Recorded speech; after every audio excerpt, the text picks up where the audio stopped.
You're here to study Bridgman. This is recording 10 on the hips and legs from our 12-session 2020 bootcamp.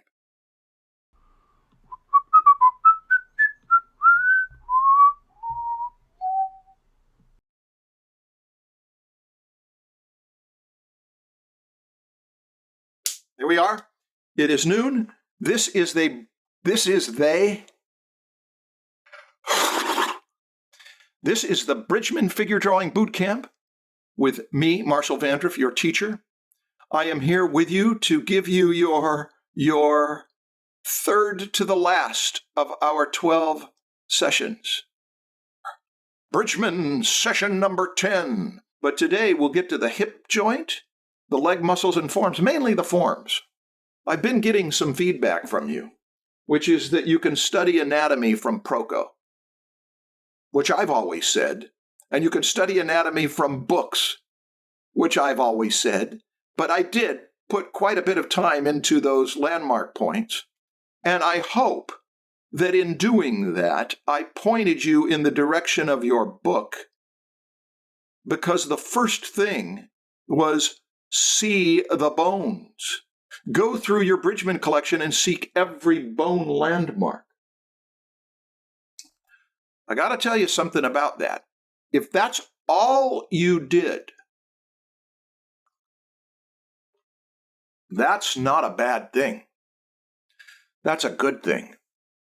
I'm sorry I can't cite the research, but there was research that showed that if you just watch people do a good job without practicing, you might do better when you go at it.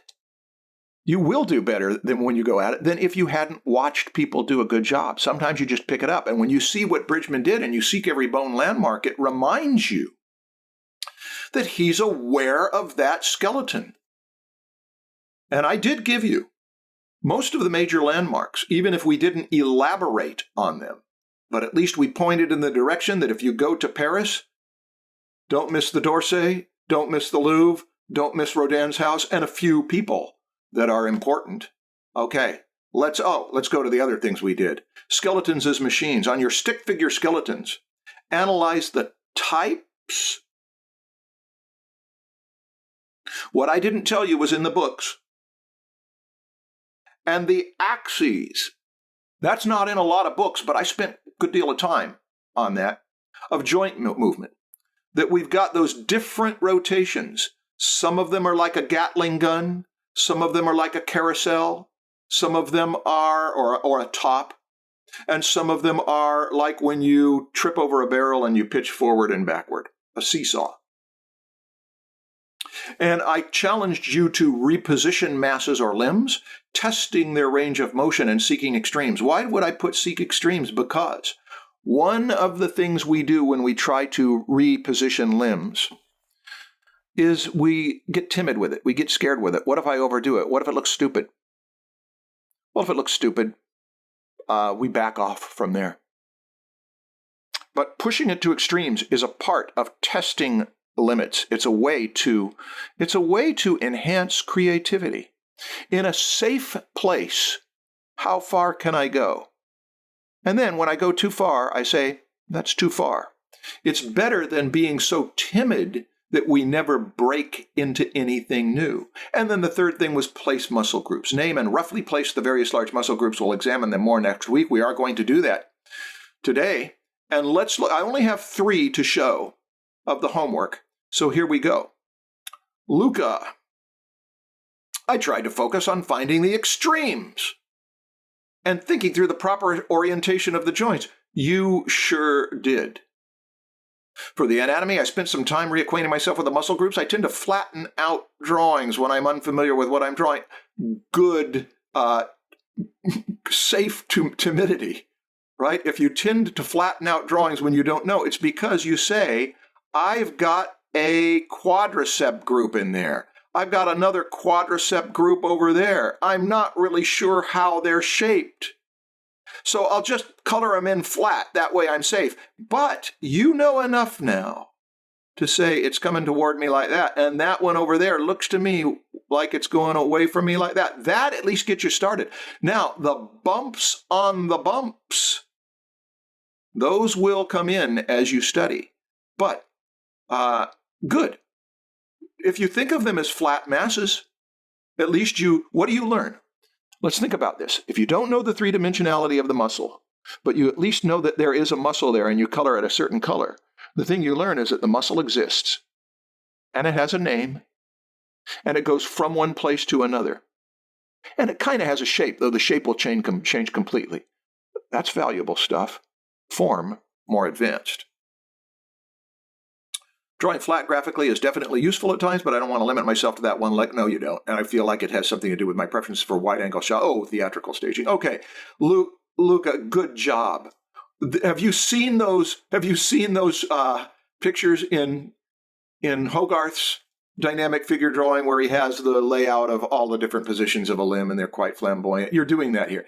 Any of you who did this, now watch, one thing you can do is take that elbow and see how far back around that guy's back he can take it and how far he can lift it up so that it's going away from us extremely. And maybe he could even lift it up to where he was just flexible enough to take it away to where it's actually going up that way. And working all that out is a lot of work. But Luca, you did a lot of work. Every one of these has been turned into a form. So good job. Brendan, if I recall correctly, the advice I gave to you in the crit session was to slow down. Was it? To slow down and maybe even consider Bombus? You did it. Everybody look at this. If a teacher, me for example, looks at your work and says it's expressive, you're not afraid, that's good. But it would do you some good to slow down. This, everybody, this is exactly what I'm referring to. And the reason why is that when you're learning this stuff, you can't do it quickly.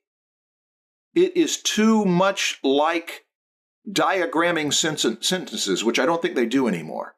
It's too much like dissection, where you're documenting everything you do. It's too much like the kind of slow motion work that takes analysis and understanding and precise lines. This is not impulsive. This is deliberate and analytical. Great job. And Brendan and everyone else, if you take the time, look at what Brendan did here. If you take the time to acknowledge that you are going to carry this radius around a three-dimensional axis, this is technically a roll. The axis, watch this, I'm going to draw another thing to show. The axis is going away from us directly. There's the arrow telling us it's going away that way. And to roll around there and say, I'm going to bring this box into this position, and then maybe even into that position, and then maybe swivel it all the way over into that position so that the palm will be up. Let's do it. The palm will be up, and the fingers will come out this way. That's a palm. Yeah! Great work. You did the job. Analyze the types and axes of joint movement. And Romana, you did it. It looks like you might have been, if you're taking this arm and bringing it forward, you might see how far I can get that back there. Look what happens, because that's an ellipse. If it were an ellipse, sorry, I know I'm not drawing a very good ellipse, but it is an ellipse on the wheel with the lines that are going off to the vanishing point that way. Sorry. The important thing is, if that's the pivot, as this goes toward us, it can get longer. And as it goes away from us, it gets shorter, and then it can go back up there. But of course, an arm can't quite make it up into that position. This was good. The only thing I would tell you, Ramana, is that you can put in fewer cross contours. There are two reasons why you include extra cross contours. One is that the form is so long that somewhere in here we forget. Gosh, that could just be straight across there. No, it's such a long form, we go like that. And we can do a couple of those if we need to. It's so long we forget. The other, what if it isn't that long? What if it's only this long?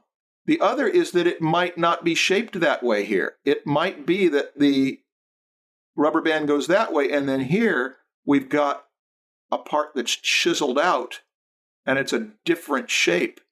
And so the cross contour would be different, and the shading would be different there. Those are the two reasons to put more cross contours in there. We don't really need that many. That is a reminder. Better to do fewer and work them to accuracy than to do more. Okay, that was the homework of the last few days from a few. And I trust it was useful for you to see it. We are now going to move to a review of complex forms before we get to the hip and the hip joint and the legs. Why? Because complex forms are complex. And we didn't spend time with one of the most useful of Bridgman's slides. There is a lot in these two drawings. And it's whole body stuff. So as far as this course is concerned, it's our last orientation of the whole body, I think. Look what he's done with that list that goes down. Square, round, square, round, square, round, square, triangular, square. You already know my experience with this in my 20s and how it drove me crazy. I spent so much time trying to see, all right, I get it. I get that that guy's head is a square somehow, but I couldn't figure out how it would be that way in other positions. That's round. Okay, if he says so. This one, I figured that's a square, I guess.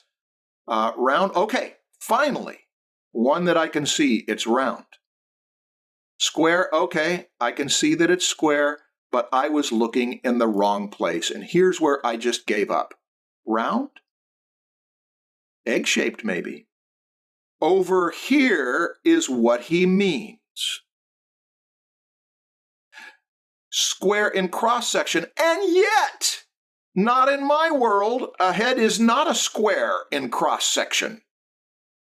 What he's doing is averaging them out.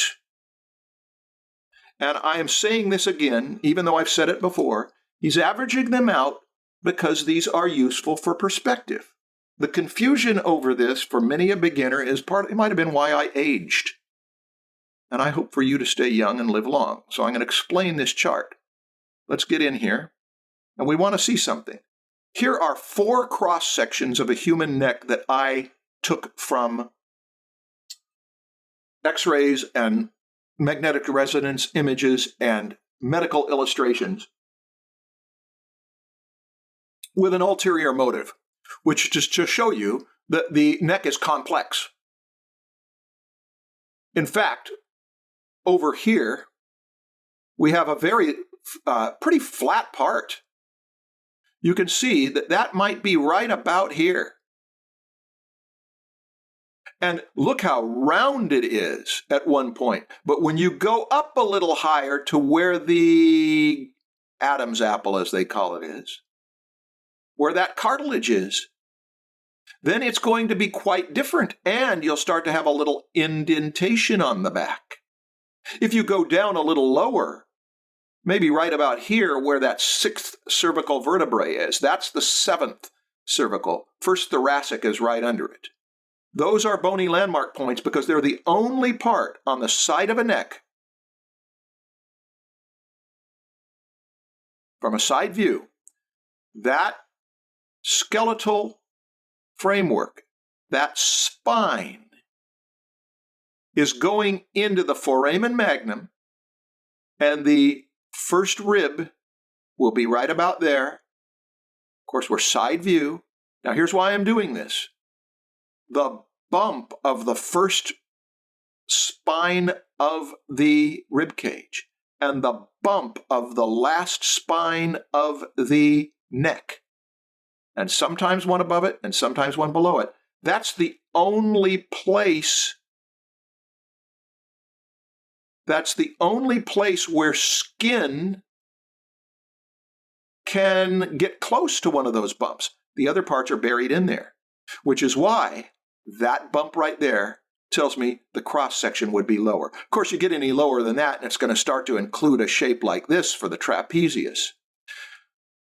All of this is to say that cross-sections are more complex than any one slide is likely to give us. Goldfinger's is the best, but let's do something here.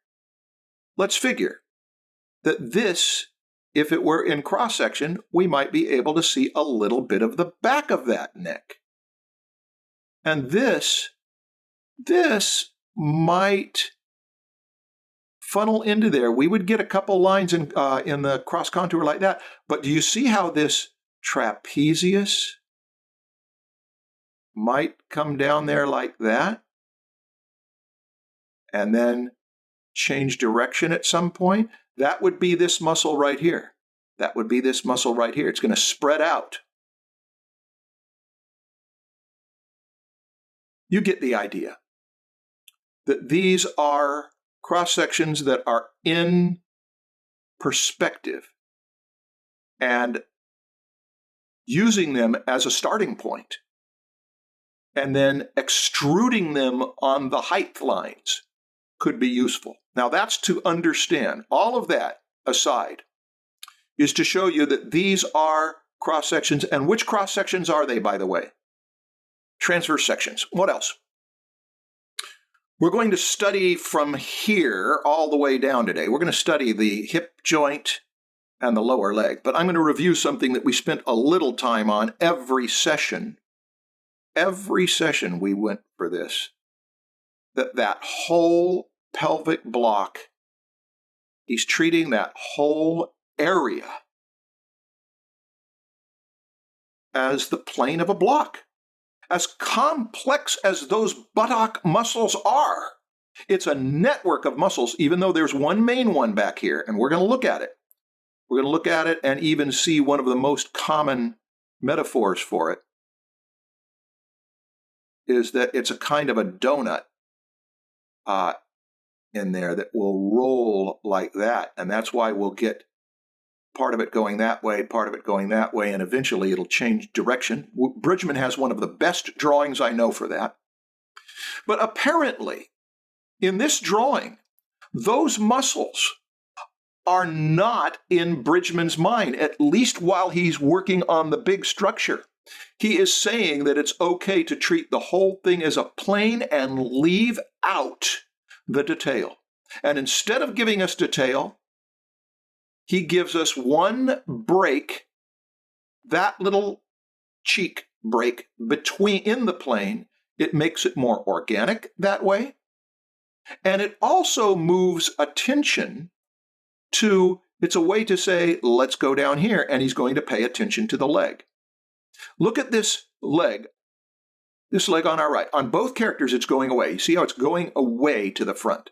And in our case over here, it's going away from us.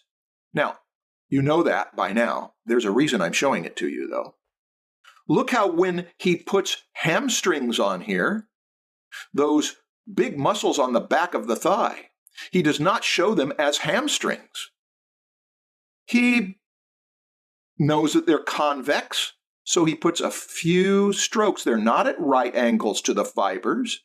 They're at oblique angles, but they do tell us that the giant football is going away. If it's a convex form, and they curve that way, it's going away. What about over on the left? Over on the left,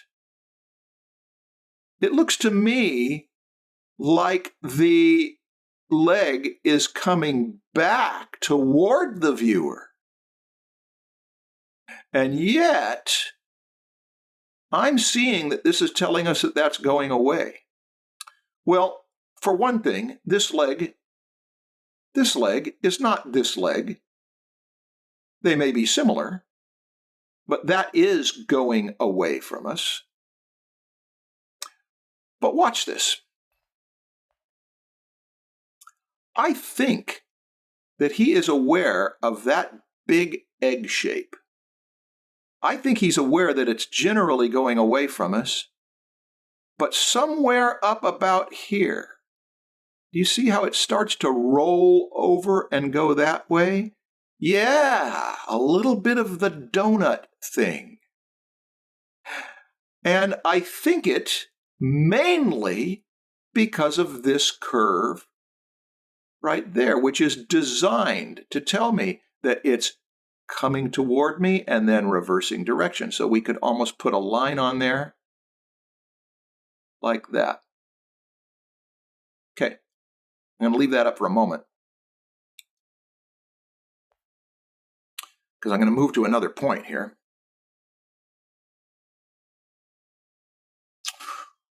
Why would he do that? Well, all sorts of reasons. He's showing us the form. In fact, let's give me two reasons why he curved this cross contour that way.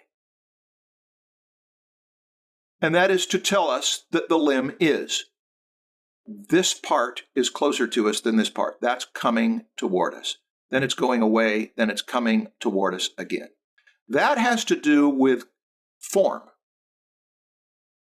That has to do with making the leg look three-dimensional. Look at how with those abstract marks on it looks three-dimensional. But there's another reason.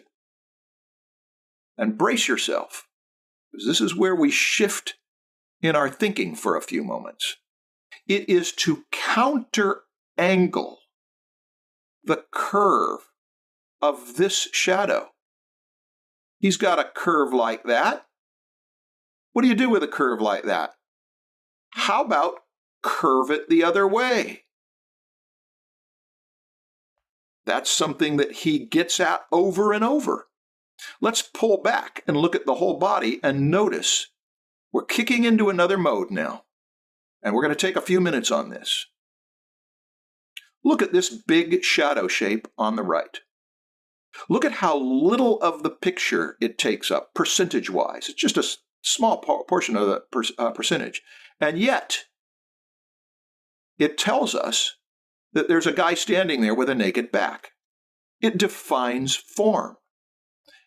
It defines form so well that we can tell that there is a kind of a thing on top of another thing, like shoulder pads that are going like this and even wrapping around there like that. That this is cutting into there. The cross contour would go like that. It's looking three-dimensional because of the way he put that shade in there and feels it underneath there. But it also it could look like, if you kick into this mode, a cartoon character from the side screaming. If you kick into that mode, it's a different mode, but that shape is in there. So you think he was thinking that way? No, I'm saying that that's a whole different way to look at it. It's like a great big 3. That's a way to look at it. We are kicking out of the mode of how it defines form. It looks a bit like, people were talking about Frazetta's scythe shapes. It looks a bit to me like a bird talon. There's something I'll just go ahead and draw over here. There's something about that like that claw you get at the end of a bird talon that hooks in. He uses a lot of shapes like that.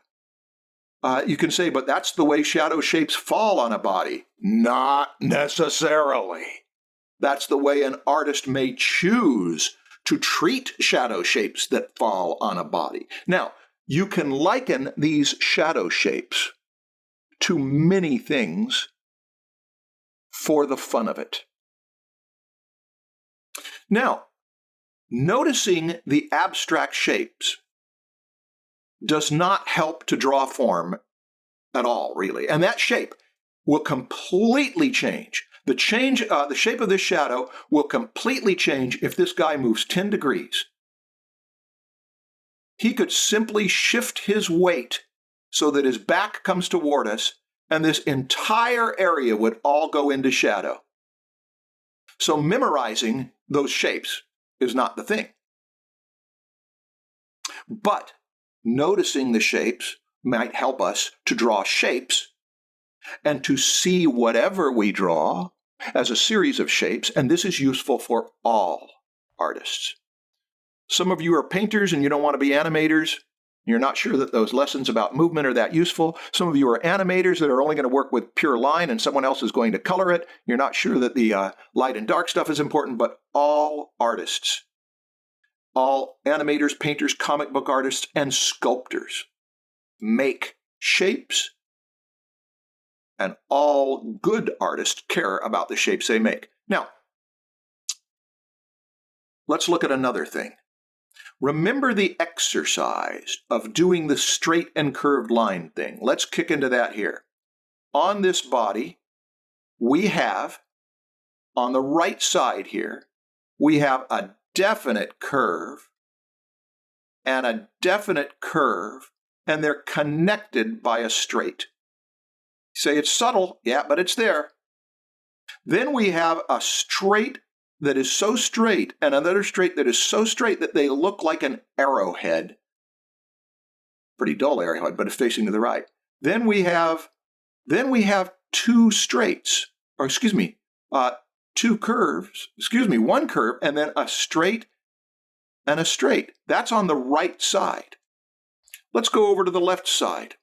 You could make the, we've got a curve and a curve and a straight and a straight, and look what's happening.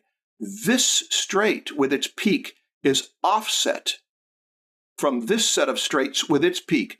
That's exactly what Nicolaides was making Bridgman's students do in the other room for hours at a time. And it's not just straight curved. It is thick, thin. It is left, right. Those are also ones that can be done for hours. It is convex. Oh gosh, most of this is convex. Watch. Convex, convex. Oh, we got a concave with some convex. Finally got a concave. Convex, convex, convex, convex, convex. But we do have a really strong concave there. Why would he do that? He's sort of echoed it. Top and bottom, strong concaves, little echoes around there. Why would he do that? It's kind of audacious because bodies, when you put concaves on them, don't tend to look fleshy.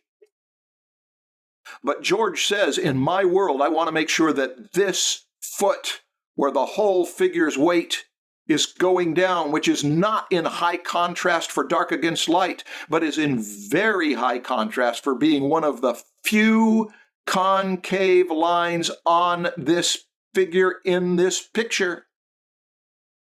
Well, maybe he didn't say that, but he did it, and it works. Now, you may be thinking, you're reading too much into it. I'm not sure he was aware of that. Yeah, he was aware of those things. He made this point, that when you place anything, shadow sides in this case, outlines, that they Whether the artist knows about it or not, they create a rhythm.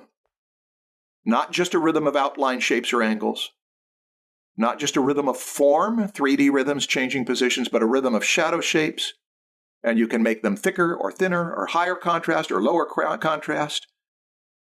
Artists get that leeway of creating visual rhymes. Okay. Now I'm going to say one more thing. We all have graphic habits. That is, when we're lazy, we just do it the way we always do it. What is a principle to get into good graphic habits? Rhythm. It's the main compositional principle Bridgman emphasizes. You could emphasize 7 or 8 compositional principles. Rhythm is the one that all through the book he says, if you want to draw like me, if you want to be like nature, seek rhythm. And rhythm is not just straight curve, nor is it curve this way or curve that way. It's also thick, thin, left, right, convex, concave, and anything else you want to make rhythm with. Now that's a big picture. We're reviewing a theme of this course. 2 different skills going on. The illusion of 3D and the enjoyment of 2D as an abstract pattern. All right. Let's move to the front.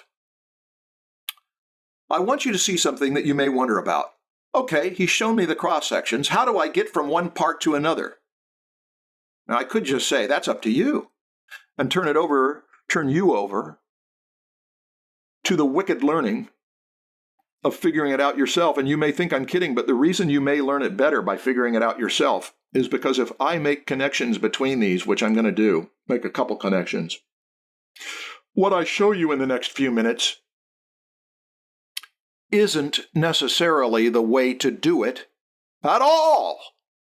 It could be many different ways, and they could all be good because it's creative. But let's be sure of something. This person, this character, has quads. This character has a group of muscles on the front of the leg. Great big group there on the front. Those are called the quadriceps. No question that that one's coming toward us, but I think that one is too. And that is a muscle group we studied, and we'll look at it more. Now let me get a little thicker pen here. If we want to go from something that is, he calls it round, and we're going to put a center there, and he calls this square, and we're going to put a center there. What would we do? Well, a center line is usually wise. And then what do we do? Well, if we're going to go, we can't go all the way out to here. We're going to have to take it from somewhere there, and if we are going to wedge this, turn it into something that tapers, how about that? Hey, that's makes some sense.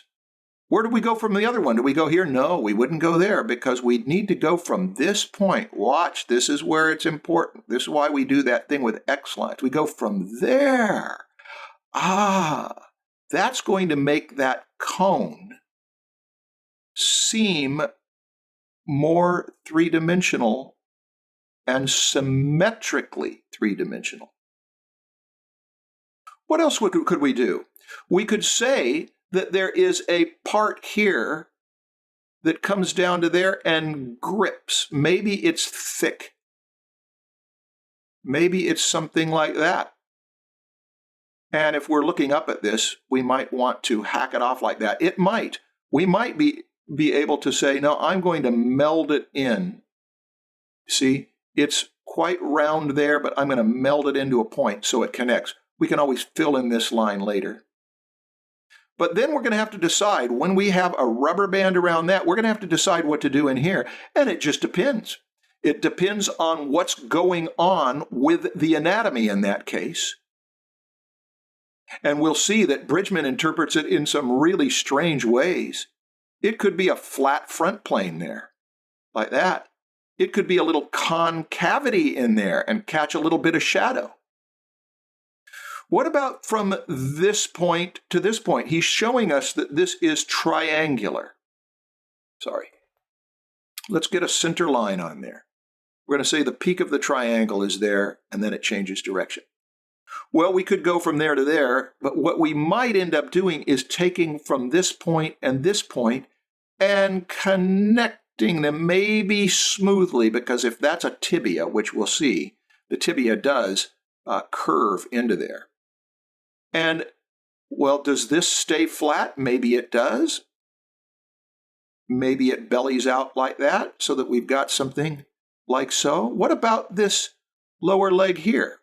Let's say that it's a great big extensor group and it's going to go up there and hug the outside of that. And we're going to put a rubber band around there and a rubber band around there. What are we going to do with this area in there? Well, it depends. We could cut it out into a concavity if that's what happens.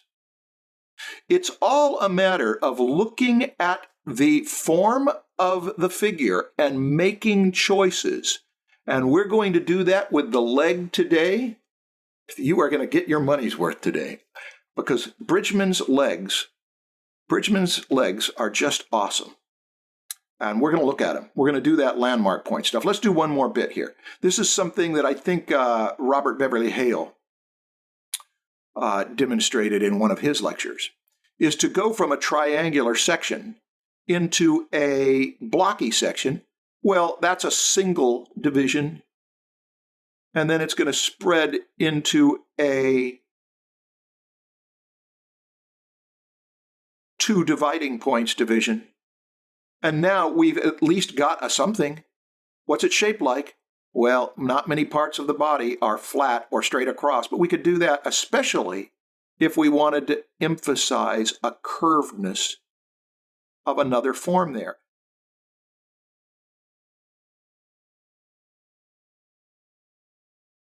Getting from one portion of a form to another. If you've done 3D modeling, and you've done it one vertex at a time, which is the hard way to do it, then you know that this does not happen gesturally and quickly. This is slow motion work. Now, I'm going to pull out of this, remind you that we don't start that way. That's study. There's 3 positions up there. You might want to, for the fun of it, just figure that the weight is coming down that way and that you can start gesturally, and no matter how sloppy your lines are, those sloppy lines might be the thing that helps you find something that you wouldn't have dared to do. You could do a front view from that back view. You could do a front view of a person coming toward us, because just that big general shape got you excited about the possibility of it. You could play. But to start unselfconsciously is going to be a big theme in this week's homework. All right, let's talk for a bit about figures as characters. One student registered for this course because they hoped I would, quote, teach me about the figure and storytelling, unquote. Well, Bridgman's figures don't tell us much story. This course, with the exception of the empathy talk, is not about storytelling, but we can take several minutes on it. This guy, if it's all the same guy, is a fighter. He is an easily recognized type. An athlete. Whether it's 4 brothers or all the same guy, it's a guy that you'd want on your side. If he were a guy determined against you, you have reason to worry. Unless you love fighting someone stronger than you. As a character, he looks like he's ready to fight. Character designers care about this. How does this character look? What emotional associations does this character bring up in my audience? Why does he look like he's ready to fight? I think that that's part of it is what's going on with the fist thing. Look at them. That's a right arm, and it's a fist where the flexors are pulled in tight. Flexors are pulled in tight on this left arm. Flexors are pulled in tight on this right arm. Flexors are pulled in tight on both arms here. The flexors, the strong muscles of the forearm, pulled in tight. What about this one where he's pulling it back? That's an odd look. That arm is supposed to be coming back toward us as he's showing us. But we'll deal with arms. We'll deal with arms tomorrow. Why is he pulling back on that? Well, it could be that, as animators know, the issue of anticipation, you don't just go like that. You back up and then go like that so that you've got more momentum. He is pulling on his extensors, maybe because he knows he's going to clamp down on these flexors. These are positions that tell us he's working on his fists. He's warming up his fists. That tells us something. Here's another thing. It's this head in particular. It's a fighter's head. What is it? It's pitched down. Well, that could be that he's protecting his chin. You put your chin out like that and somebody smacks it, you got trouble. But if you put it down, it's harder for them to get at that. But there's another thing. It's the quality of a bull. It's the quality of an animal who is getting ready to hit you with the full force of their body through their skull cap.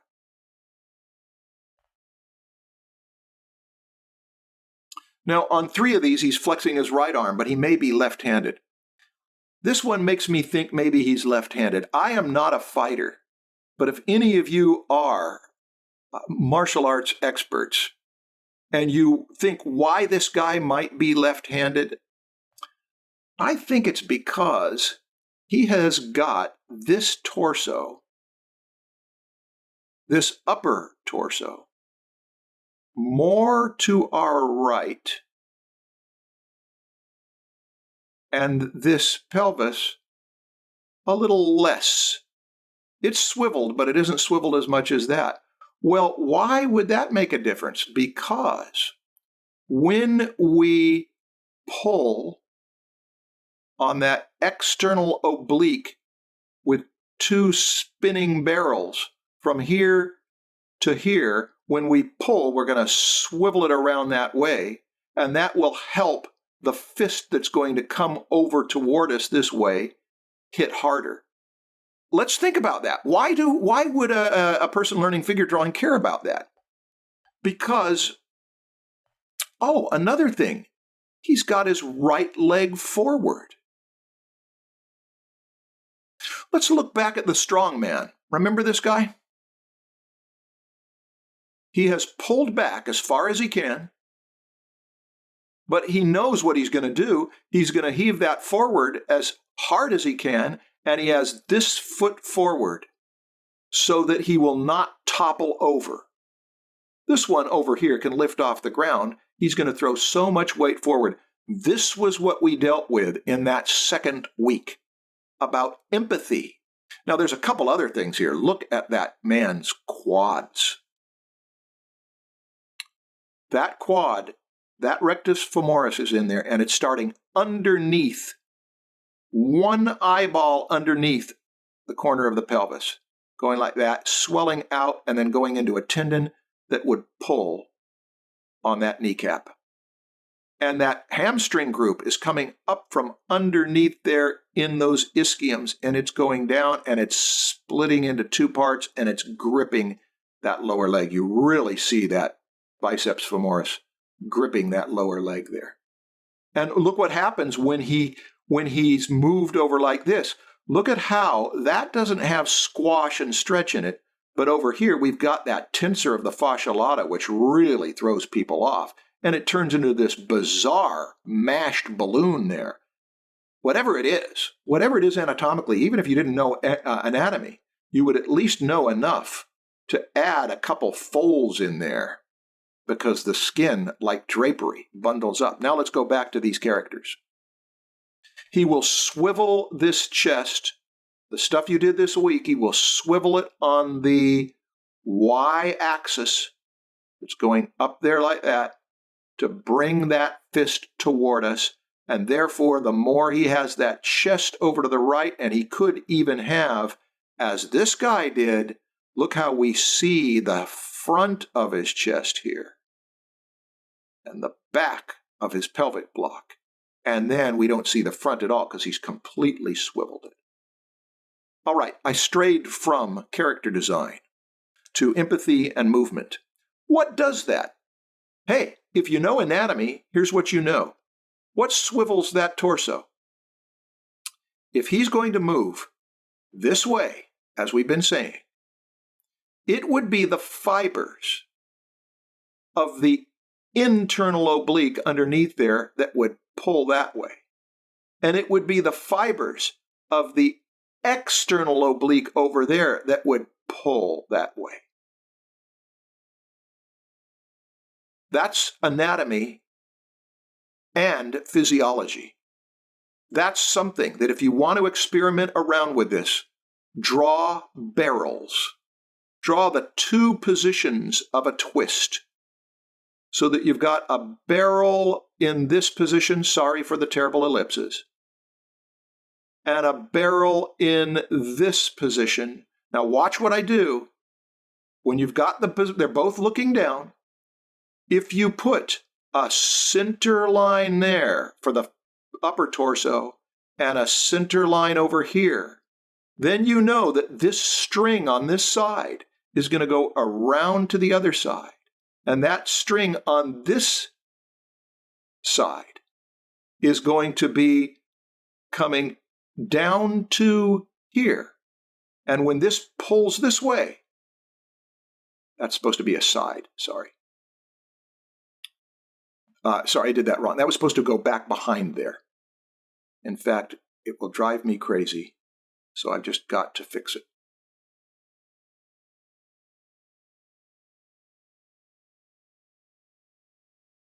That string will go back over to the other side. This is the front. And when those pull, they'll swivel it around on that axis. To do diagrams of that are simple, that's perspective, it takes time.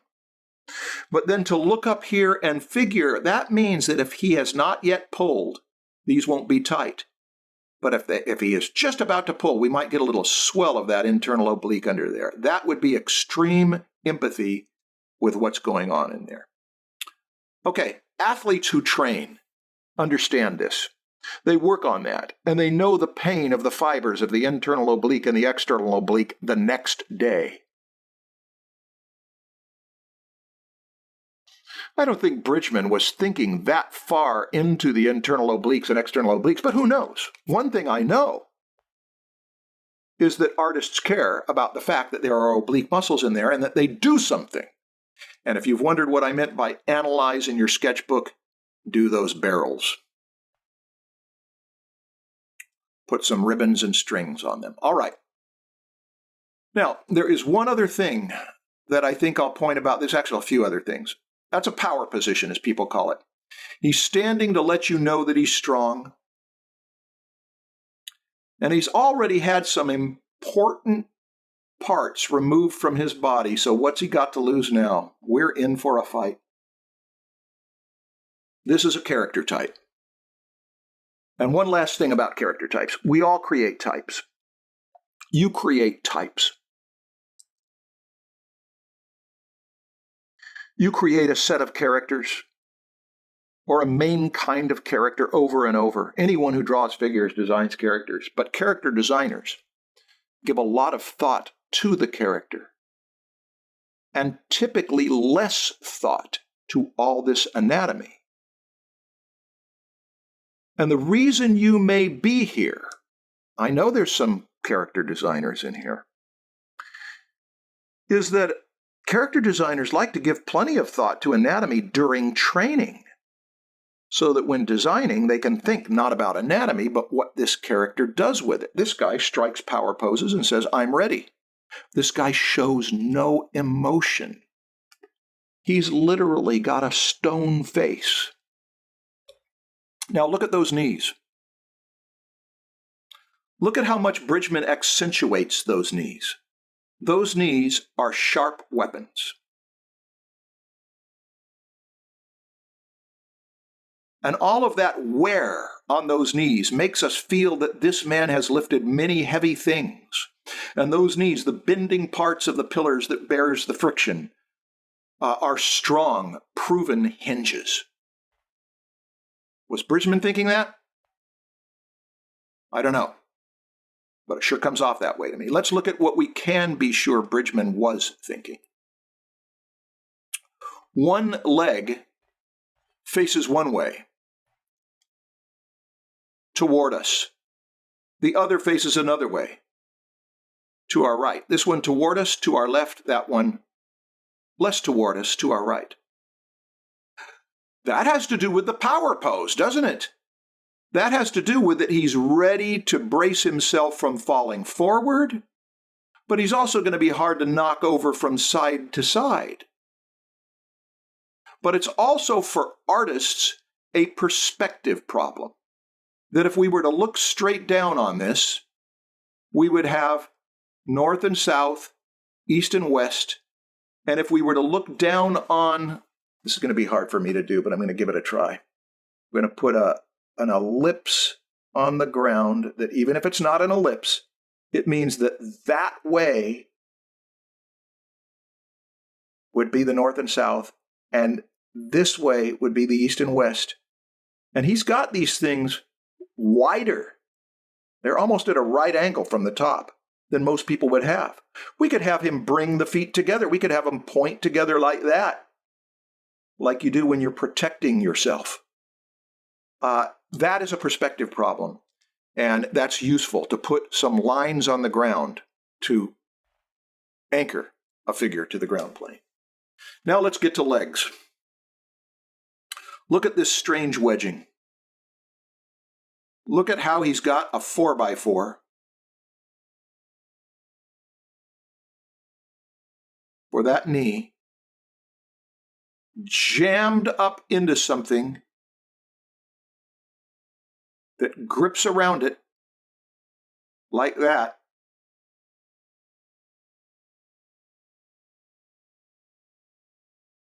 It jams up into there, and that never happens on an actual leg. It doesn't have any parts cut out of it like that. Over here, he's tamed it. Over here, he said, okay, I'll still make it a concave, but I'm not going to hack it out so that you got a whole big underplane there.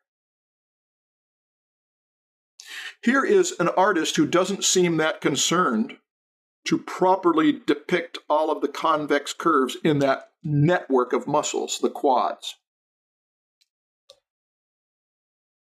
Here is an artist who just calls it a leg and gives it straps that are analogous to leg muscles. And no apologies for it. I just put it out there. It's anatomy as he wants to see it. Remember what his purpose was? To prompt us to do independent and better ideas. He is showing you that there's not one right way. All right. By the way, I've been showing you more of the book images than I originally intended. They are not to replace your righteous and legal purchase of the books that Dover Publications, one of the great benign entities of the 20th and 21st centuries, and Sterling Publishing put all that energy into printing so that we have on paper these things. All right, I'm pausing. We're halfway through this class. The last half is going to be a melee of the hip and legs. Here we go. Back to the whole body. That tells us something about a figure. Well, it certainly tells us that we've got something like that, and something like that, and something like maybe that. Can't be sure because he doesn't tell us everything in there. No doubt that that part's facing up. and that part's facing down. But look what he does here. He's showing us that a leg somehow fits into an abdomen or hip somehow, but he doesn't tell us how. This is what can drive beginners crazy. That doesn't tell me how to draw a leg. Actually, it tells us something really valuable about how to draw a leg. And that is that the leg, if it's coming toward us, will have an up plane, and then there'll be a plane break, and then there'll be a down plane, and there'll also be a side plane. And if it's made out of flesh, watch this, if it's made out of flesh, look at how just that little extra bit in there makes it look out of flesh. And if the light's coming from above, this will be dark, but it also might be another form on there, like a kneecap that is also three-dimensional, and then that might go down to a little bump there, and then we start to get something that becomes like a leg. Yeah, so that was really important, that we can't get these small parts until we get that big part. But what about how it fits into the joint? Let us go to anatomy. And this does the opposite of what Bridgman just did. This slide tells us too much. I've had students that will go in there and copy all the details of that. I used to go in and copy details of anatomy plates and put every little bit. It doesn't teach you anything how to draw a figure from imagination. But it does have some useful stuff. So let's give it 1 minute. From the back, separate bones. Sacrum, iliac crest, ilium, ischiums, femur with a ball and socket joint, great trochanter, separate bones. Put them all together, strap them together with ligaments like so. There, now we've got something. But how do we use it when drawing? Here's one way our chosen artist chooses to think of that part of the body. One way. Oh, no, 2 ways. Now, I haven't shown you this slide before, but you have it in your book. And when you were studying the strong chords of the back, the sacrospinalis, there's a good chance that you saw this one and you said, yeah, I'm seeing it. Rubber bands like that. And then still saying like that. At some point, they might go like that. And trying to see how that fits in. Boy, it's still very far removed from a fleshed figure.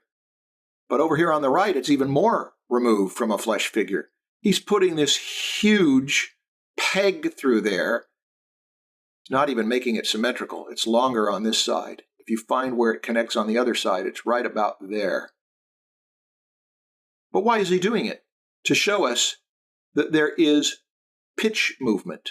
This thing can move back on the ellipse, on this ellipse, and like that. It's got other movement too, but that's one of the things he puts an x-axis in there for. Let's go to the front. From the front, sacrum, iliac bone or ilium, ball and socket, great trochanter, ischium. Strap them together with ligaments. Those of you who study movement know that this ligament means that you can only pull your leg back so far, just a little further back than straight to the pelvis, and then you can't pull it back any further. You found that out maybe even this week. You can pull it back further, but you have to tip the pelvis to do it. How do we think of it as a form? Look at all that detail. Now, there's a few things. Let's use our landmarks. That's a landmark. That's a landmark. Today, we're going to see that underneath that landmark is an important one for the leg. This is a landmark. Great trochanter is a landmark. Okay, any others? That's pretty much it. Crest. First part of the crest is a landmark. So how will we learn to draw it? You'll be surprised if you have not already seen it in the book. You'll be surprised at what he does with the muscles in there. From this point, underneath there, it's an eyeball down, an eyeball in, and if we were looking at it from the side, an eyeball back. There is a long, straight muscle that will go like a long fish. It will go down to the knee, and you know what its name is. Rectus femoris. Comes toward us, and if the knee is coming toward us, it could keep coming toward us. Now, there's a muscle we haven't made a big deal of, but I just mentioned it on the photograph of the strong man. There's a great big muscle that is like the internal oblique, except that it's external. It's a spiral muscle. It goes from the front here over to the side. It wraps around to that side like that. And that's the tensor of the fascia lata. It's over here. And then there's another muscle that goes from this pelvic point, that pelvic crest, and it spirals the other way, all the way down into the knee. And when it pulls that way, it will help spin the leg this way. And when this tensor pulls, it will help spin the leg the other way. Well, he's got them up here as the sartorius, as the tensor, and with the rectus femoris coming through as if it's coming out of a tunnel. Look how this ribbon of the sartorius will change directions. You see, it's facing this way, and by the time it gets here, it starts to face that way. Now I'm going to erase my lines. That was just to show you what's going on. It's a big group of muscles inside the thigh. It's a network with several names and then one over the top of it, the gracilis that goes over the top of it.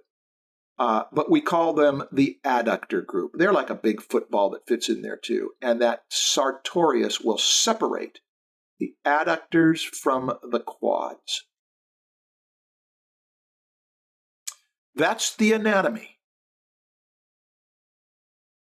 Let's look at another diagram that he did. This is one of the most extremes that he did. It's bizarre looking. Look what he's doing up here. He has made a plane that is nothing like what you're going to see on a human leg. It's almost as if he scoops that out into a concave portion in there. That's a choice. You could certainly think that way. Look how he's made this strip of rectus femoris come out of there. And there is, what is this? What is this? This flat plane turns into a sartorius, and that tensor of the fascia lata, that's shaped nothing like a tensor of the fascia lata. So what's he doing? He's going like this, and like that, and like that, to turn it into architecture. This vastus medialis, it's a big teardrop on the inside of the knee, and notice how he gives us core shadow and reflected light. Whereas this vastus lateralis, which is higher, it's got a plane break in there, and he gives us some shading on that. He's turned this front thigh into a strange contraption, but it's based on anatomy, and it may not be your favorite drawing. It's not mine. That's one of my least favorite drawings. But it was done to explain how this network of muscles, what are they? What are they? Adductor group, sartorius, rectus femoris, tensor of the fascia lata. That's a beautiful drawing. Look how much is left out of it. Look at how just these three little lines that help accentuate make clear the plane break, And you can almost see, watch this, because he's got a peak right there, and because this has a softer peak, but it's still got a peak, that we can see that that would go like that, and we can almost feel the plane break on there. But look what he did. He didn't include any of that. You can feel it. This one is to overstate everything and to show you've got an adductor group, sartorius, vastus medialis, vastus lateralis, rectus femoris, and something that represents the tensor. Okay. Wow. How does he apply it? Look at that. We're going back to the old thing. The old thing he was teaching us, the thing that you might have wondered, I don't see how this is relevant.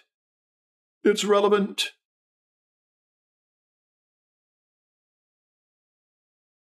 We don't see that other part back there, but we do see that there's a point here and a point here, perhaps. I'm putting them on that part. We've got a thing we've done a number of times, that if that's the center, there's our little smiling face. If that's the center and the belly goes out there like this, well, the analogous plane break over here and then the depth of that light, I should have brought that out forward instead of cutting it backward, but it's okay. That's that. What about here? He's actually rounding this part, I think, and he's spreading this out a little further, and he's pulling something out of there. Watch what I'm going to do. I'm going to try to take this area as a cross section and show you that it goes up into there. That's what I think he's thinking. Remember, this is a flexed leg. That leg is coming up this way. And when it does, do you see how you get a little extra flesh there? I think that's what's going on. Looks a little weird over here because that cuts into there. But that could just be because he didn't have an eraser. You see? It could be that that line was left and that what he would have done if he wanted to take this into something more developed would be like that. Here is someone working out organic anatomy with this intertwining and turning it into something plane break. This is a difficult drawing to understand. This is not a drawing for beginners. This is why I saved this stuff for later in our course.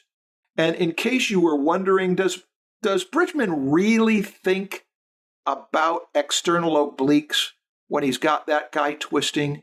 Look what he's doing here.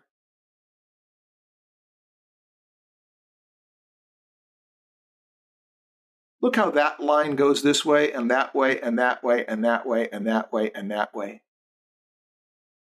He is doing that to show that he's thinking of this as a strip that might do that.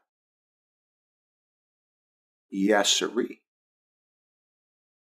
Okay, let's go to the back. Beautiful rendering on Dr. Pfau's topographical map there. It's just beautiful. Look at these shadow shapes, folks. You might say that's sort of a scythe shape, but I wouldn't call it a scythe. It's too soft. Look how he softens these. And the little bits of hard darks. That is classic, disciplined, designating values rendering. Lights and darks for rendering, not for composition. But look at the beautiful composition they made. And yet it's the same kind of light as Bridgman, with one difference. Bridgman would put a heavy outline into there, see? Bridgman would go in there and chisel up something like that and put that, and he'd rely on some lines as well, one thing in front of another. Whereas look at the logic of what Pfau is doing. Because these are going away from us, he makes a little bit of fog, a little fog that makes them disappear. Their contours almost get soft-edged for the value change. Beautiful. Okay. The cores, like Bridgman, the cores are out near the contours. He could have put the core shadow, the light could have been coming from this way, and he could have put a core shadow there, and then all of this part would be in shadow. But he didn't. He put the light in a position where it is coming from our eyes, but from our left eye, like that. And therefore, this is the part that can't get any light. And that means that this will be a high key piece, very little shadow. This was almost certainly not done from a model. This was almost certainly a synthetic invention that he chose to light. And it's got too much detail. And if we compare it to Bridgman, well, we've got something useful. Bridgman is showing us 3 muscles, which, by the way, in the book, they are mislabeled. There's one that has a name that I've never seen before. You can check it out. That's the gluteus medius. That grips along that iliac crest and underneath there, and it pulls on that great trochanter, and it abducts. It takes away from the center line, takes away from home. It abducts the leg. It brings the leg out. That's the gluteus medius. This one, as we said, is the tensor. It's coming around from the front over there on that pelvic crest, and it's coming back there and gripping into the iliotibial band that goes down there. It sort of connects to the great trochanter of the femur to spin the leg. It would spin the leg that way. This great big one here is the gluteus maximus. And look how it is a donut.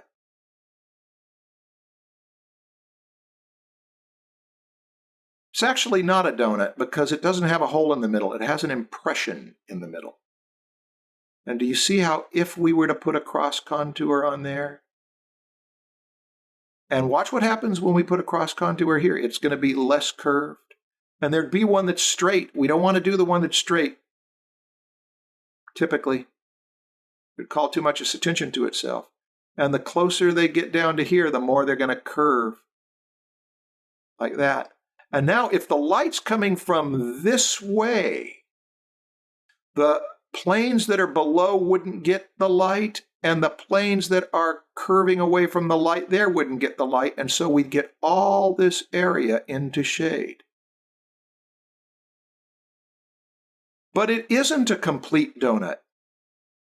It's got a group of hamstrings, the back of that leg, that are shaped like this.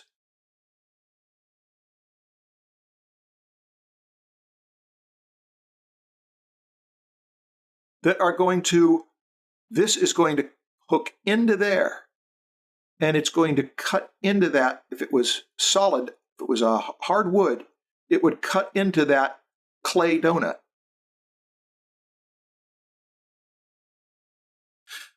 Now, this configuration of the mitten, the gripping parts here around that great trochanter, you can get more about that on Peck's book and Goldfinger's book.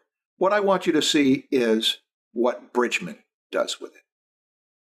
Bridgman essentially says here that the back of our gluteus maximus there has a plane that goes up and a plane that goes down.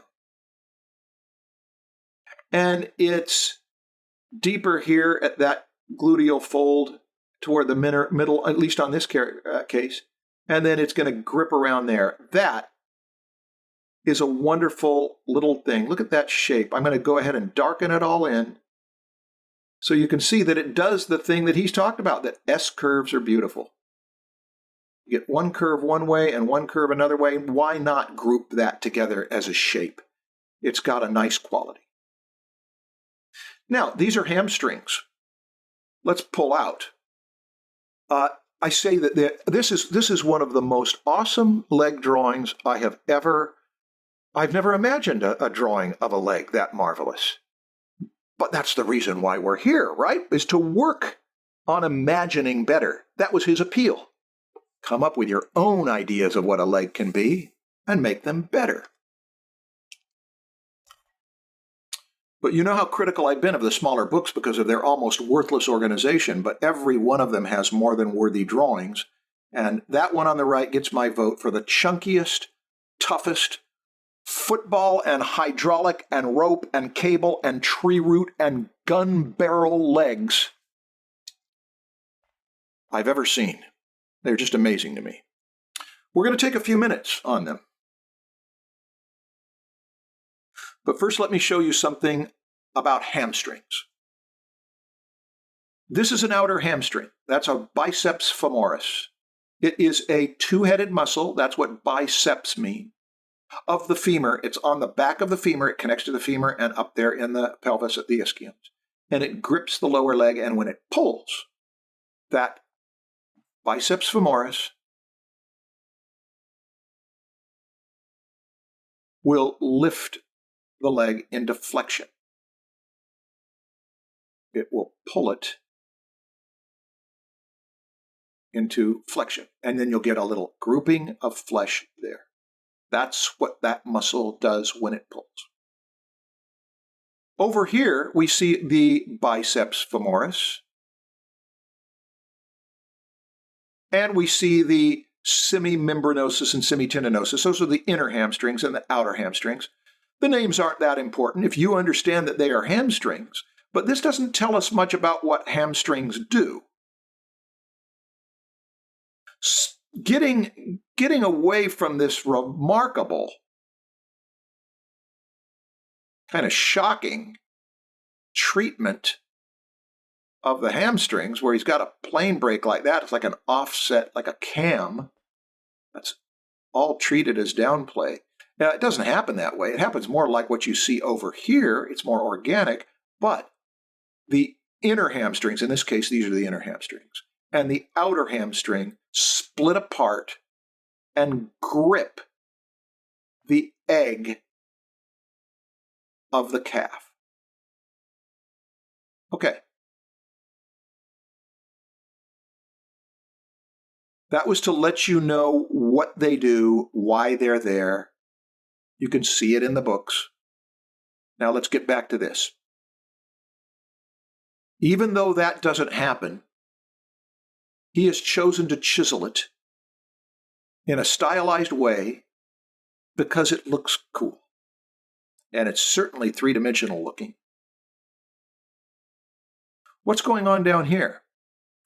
We saw last week when we looked at the bones that if that is a femur and that is a kneecap and this is a tibia and that is a nose of the tibia, and if it's, let's just make it an outside leg. So we've got a fibula that comes down to there, and then the heel would be here, and so on. Now, this muscle, the gastrocnemius, starts up here, and it goes out lower than some people think, and then it connects to a tendon there, and then that tendon, which connects with another muscle underneath it, create the calf group. Look how, if our eye is down here and we're looking at this thing and that's going away from us, look how he decides, yeah, that's really going away from us. I'm going to do the full-on going away from us thing. I'm going to show you the underbelly of a portion that I hack away, so there is no question that's going away from us. It's exaggerated, but it's daring to exaggerate. There we see a three-quarter view. That would be inner hamstring. That would be outer hamstring, biceps femoris, going down there to the head of the fibula. This would be the two heads of that gastrocnemius that come up off of those wheels of the femur. This is that belly, which is worth studying for a long time, the frog's belly. And there is the tendon that will go down into what? Into the heel. Let's do the heel. Let's go ahead and just create it. We're going to have a fibula somewhere there. We see the underside of the fibula. We're going to have a heel somewhere there, and it's going to go something like that, and that's going to be a down plane. So we want to be thinking about a convex form that's with the lines that are going to curve like that, and you could have a really hard plane break on that heel. Here's another thing that we would find on that Achilles tendon. It's actually not round. I always thought it was like a rope. Seeing the real thing, a whole bunch of them at the Body Worlds show, I was surprised to find out that it was quite a bit flatter than I expected. But it looks like a rope. When you feel it on yourself, it looks like a rope. And within this area, it reverses direction. You get a concave in there before you get that convex. This might cast a little shadow. These are exaggerations. He's turning this all flat, and he's wedging it up into there, and that is to give you permission to mess around with a leg. Okay, we're going to do another one. Let's do this side. Oh gosh, look at that side view. That's one of my favorite leg drawings. And nobody could say it's because of the rendering or the detail. It's got a few things that are interesting. One is that if you find the center point between front and back for width, watch this. From the side, the center point, that calf is mostly built behind it. The calf, the lower leg is set further back than most people realize. That's why when you wear jeans, they tend to bundle up like that there, and you tend to see the cloth stretched over that part. You tend to see the cloth stretched over that part, and you'll tend to get a bundling up under there. That has to do with squash and stretch. It also has to do with rhythm lines. Think about what Bridgman is doing here. Look at this. Look at how he knows that that continues here, but it could, because that catches our eye and that catches our eye, it could go over there. And this little hook in there, that could go there. And this could very easily, my goodness, was he thinking that? Well, he certainly cared about rhythms. He said, well, how do you do that? Do you do that after the fact, put it in Photoshop? No. The best way to do that goes back to the advice of Nicolaides and what I was showing you earlier, which is that when you start with something free. And if you are willing to make some scribble lines and carry it, if you're willing actually to let your pen or pencil not leave the paper, what you'll find is that if it doesn't leave the paper, the natural rhythm of your hand might make very lightly some lines that coincide with each other, that flow into each other. Now, what have we got there? We've got another great example of form. We've got ropes and pulleys and pistons and ramps. Look at that ramp. We've got machinery metaphors. We have a group of quads. And the quads, all four quads, share a common tendon, which he is again turning into something that looks an awful lot to an American, like a 4x4. I don't know what they call them where you use the metric system because you've got a better system. But there it is. It looks like a block jammed up into a great big clay something. Here we've got the biceps femoris gripping the head of the fibula. Coming from where? It's coming from out of the underplane of that gluteus maximus. Here's the gluteus medius. Here is the thing that comprises tensor of the fascia lata, sartorius, and rectus femoris. And I want to show you something interesting about it. This is not facing forward, is it? If we were to put this into space, tip it back a little bit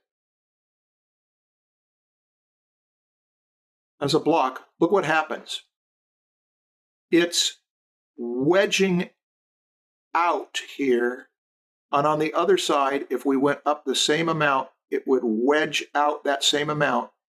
And so we've got a form that if we follow all those rules of perspective and make sure that every line that's parallel is going off to the same direction, and then the lines that are parallel in another way, they would be going off in the same direction, and then we can't see the hidden line under there that would go off in that direction. But that was easy to construct if you know how to draw a box. But here's what I want you to see. This plane is facing toward us, and that one over there that is its analogous plane is facing, I'll have to make the arrow longer so it'll fit in here, away from us. These are not both facing straight ahead. That is beveled. And he did it in a position that it's hard to show that. You say, oh, is that what he's telling us in the other ones? No, look over here. He's not beveling that.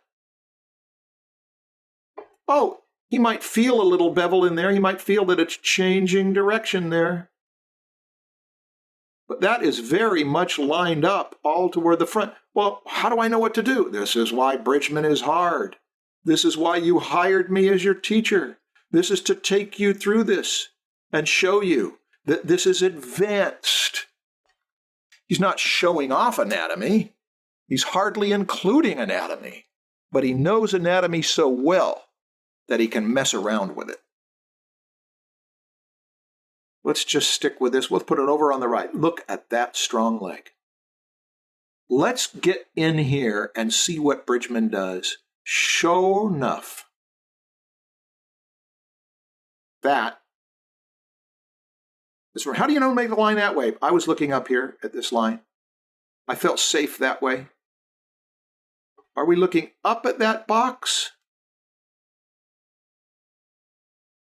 Or are we looking, we could have that same angle. Are we looking down at that box?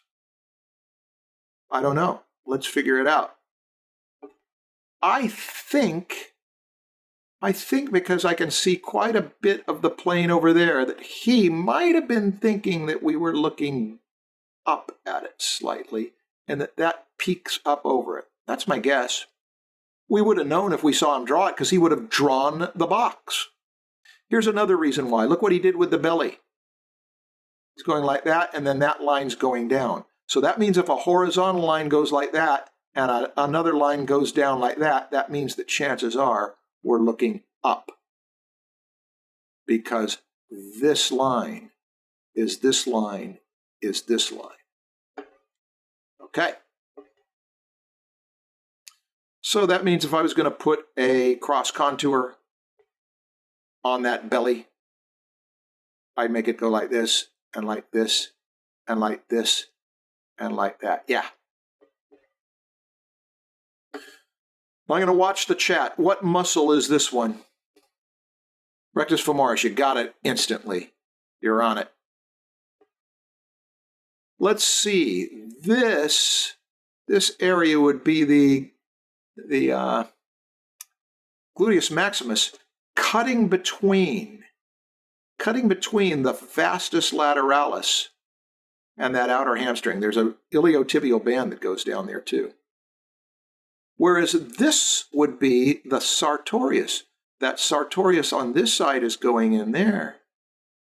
Over here, the rectus or tensor fasciolata would go over there. Sartorius is coming down. It's going to go to the inner knee. Okay, we're looking for anatomy, but we're also seeing he's pretty much doing what he wants to do. Ah, there he has picked up that sartorius and brought that longest muscle of the body all the way down into the medial portion of the platform of the tibia. And then he has made this adductor group, that big football in there, tuck underneath there. It'll go into the femur. And then because that is tucking in there, he's going to stretch the skin over it. Make a concave. Well, what must this be? It looks to me like a piston.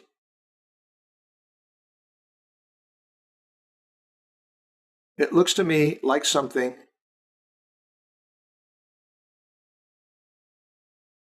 that's coming down to there, and it happens to be the biceps femoris. And where is it aiming? It's aiming for the head of the fibula. And do we even see the head of the fibula? Hardly, because if he could erase, or if he did erase, he might have done this.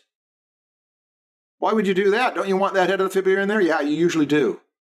But one thing we're seeing is that this leg is coming toward us. See? This end is closer, which means that if we have this mound of muscle, which is the extensor group, and that fibula, I hope I called it a fibula early, is a little bit further behind there. This is closer to us, so it might interrupt what's going on the other side of that egg. Does anybody's leg do this, where it goes like that, and it makes it a plane break like that, and then a plane break like that, and a plane break like that? Unlikely. Although, we're going to see in a coming slide that this exaggeration of the planes on a leg, whoa, whoa, whoa. Watch what happens here. Something's happening there. He isn't going to tell us. He's going to leave it up to our imagination. But you see how just that little curve of the line right there, that tells us this is probably gripping into something like that. It's giving us a sense of this way and that way and that way, but it's understating it. It's making it so that our imagination does a good deal of the work. I'm going to erase what I did. Take a look at it, watch it, and then watch it disappear, and you can almost feel that. Almost. Oh, wow. Nobody's leg has the extensor group, which comes here and splits into tendons. Nobody has a big area like that gouged out. So why did he do it? To make a point that you can come up with independent and better ideas. It's an awesome set of graphic design lines.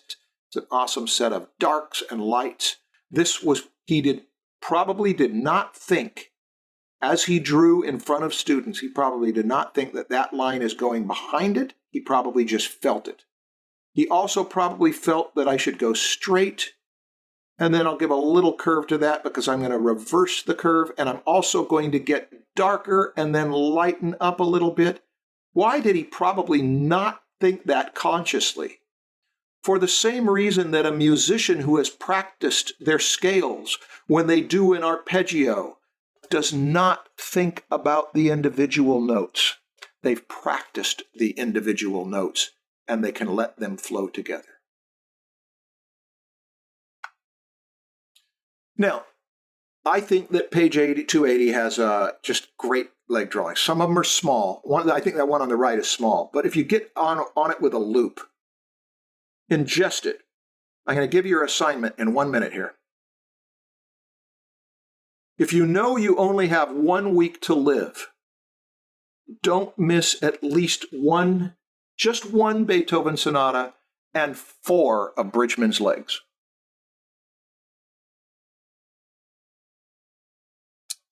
They may make you want to live longer, because you'll feel like legs were a good idea. They were more than a good idea. They make humans godlike when you look at Bridgman's versions of them. Legs are really good as drawings and as legs, which brings us to your project, hips and legs. Choose 7 of your favorite Bridgman drawings of legs. Copy them, because you love to draw. As you copy them, seek to understand their anatomy and form. Seek. But if you don't find it, don't worry. It's the seeking. And if you can, add cross contours to clarify forms. All right, that's a lot of work between now and tomorrow. This next part, redraw them from memory more than once, but at least every one of them, at least one rapid redraw, where in 1 minute you try to redraw it, all 7 of them. This is not about your memory. It's to think less, to get the rhythm.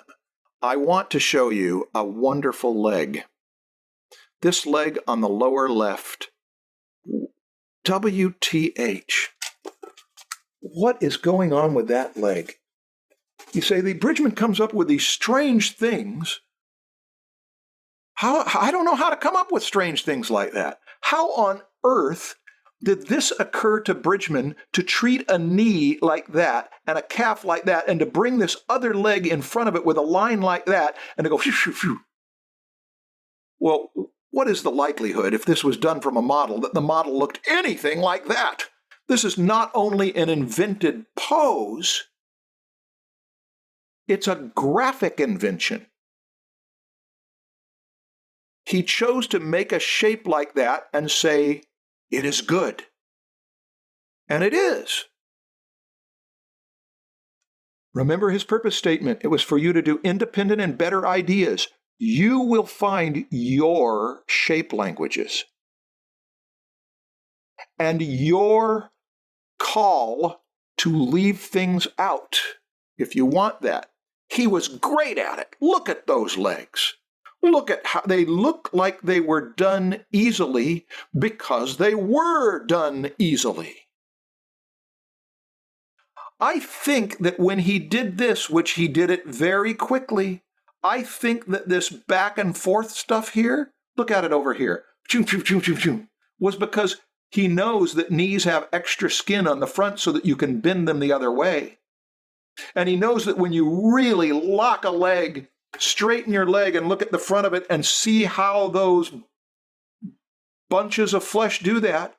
And elsewhere in the book, he showed us that he thinks that way about changing planes. I think that when he saw this model, if this was from a live model, that he figured,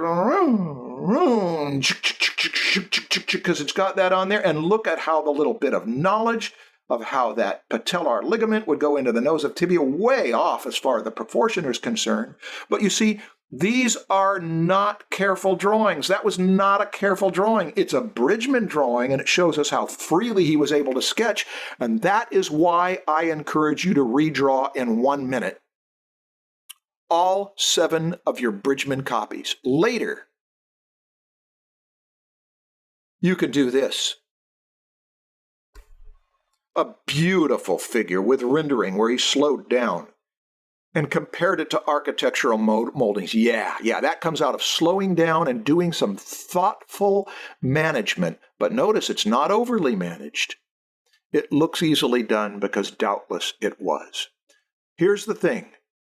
Rapid redraw from memory even more than once, but include at least one rapid redraw 1 minute of all 7, and you may get lucky.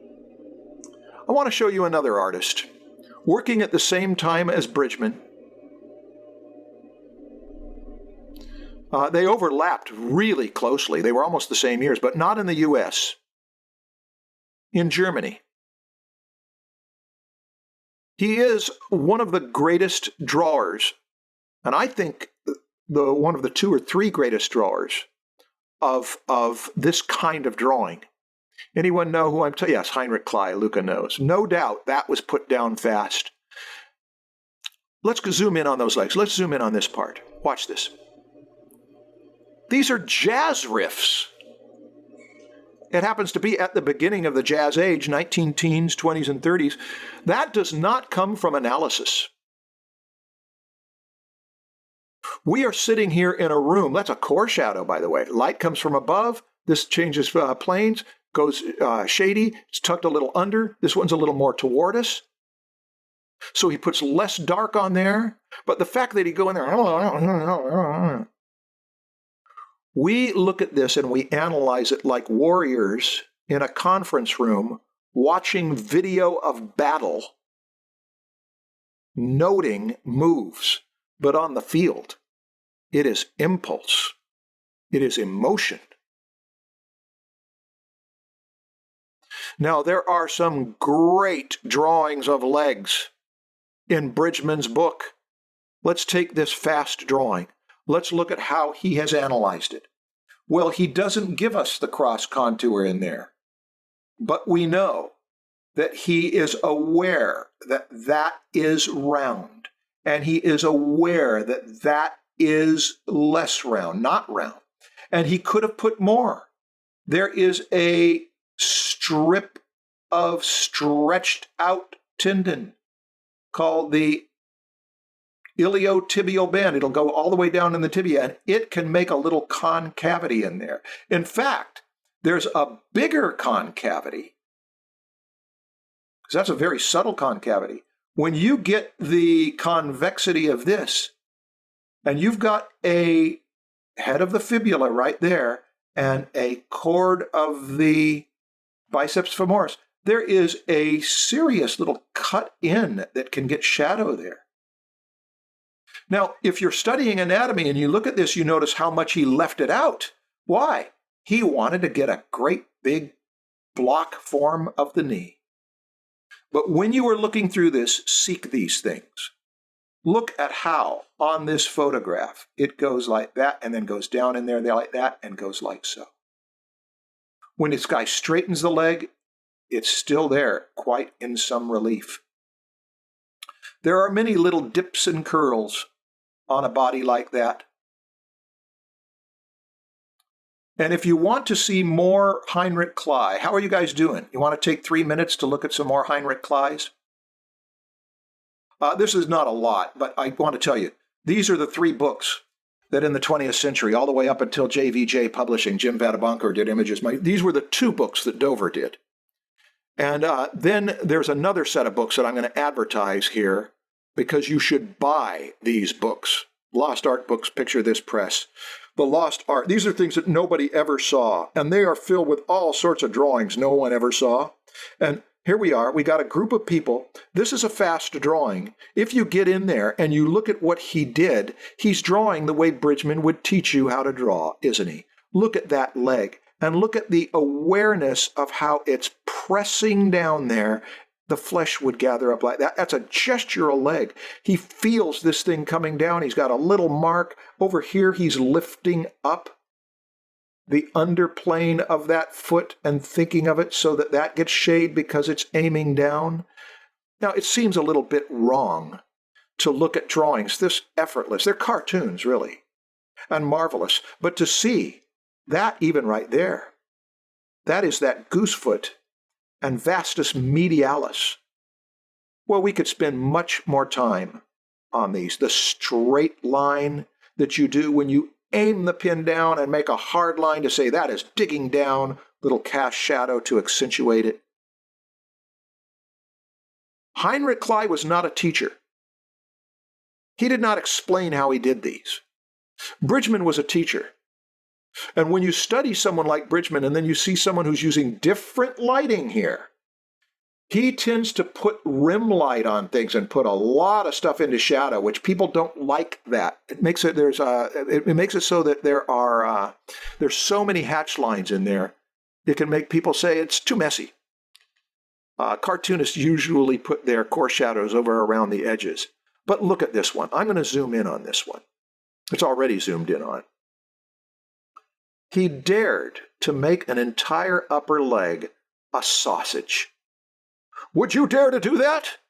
You did when you were a kid. And if you do it now, it might look crazy. We're going to get to arms tomorrow. The evidence that he was drawing, the way we are learning here, is all there. Now, those 2 books, screen grab that, and then go purchase them. They've got the most that anybody ever had about his life, too, which was useful.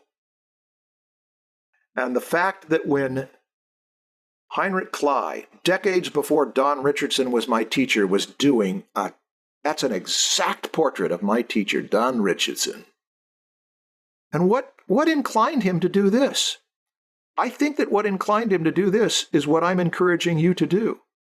When you draw so fast that you cannot be self-conscious, you cannot give it thought, it gets you past self-consciousness. There's not enough time to worry. You just have to get it down.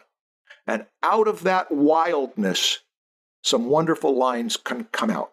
That's a common quality of many a great artist or musician or anyone great at their craft. They don't tremble over small things. They have at it. That's why the 1-minute redraws. Now, one other thing. If you do not have time to do this between now and tomorrow's meeting, if you do not have time, look at every set of legs in the book. Not to draw, just to look. That will do you some good. That will start to set a standard. All right, we did hip joint, leg muscles, and forms, mostly forms. Tomorrow, we're going to do shoulder mechanics, arm muscles, and forms. If you want to get ahead, you can look at it, but you can also forget about it, and I'll introduce you to it. If you're feeling alone in these 3 days because you are out there somewhere in the country, look at this map and say, I am with a group that historically, in July 2020, it's the truth. That abstract representation up there actually means something. We did this in history. We focused on this set of lessons from this great artist. And I'm going to stop sharing so that I can look you in the face and say thank you for being here and thank you for staying 4 minutes over time. See you tomorrow.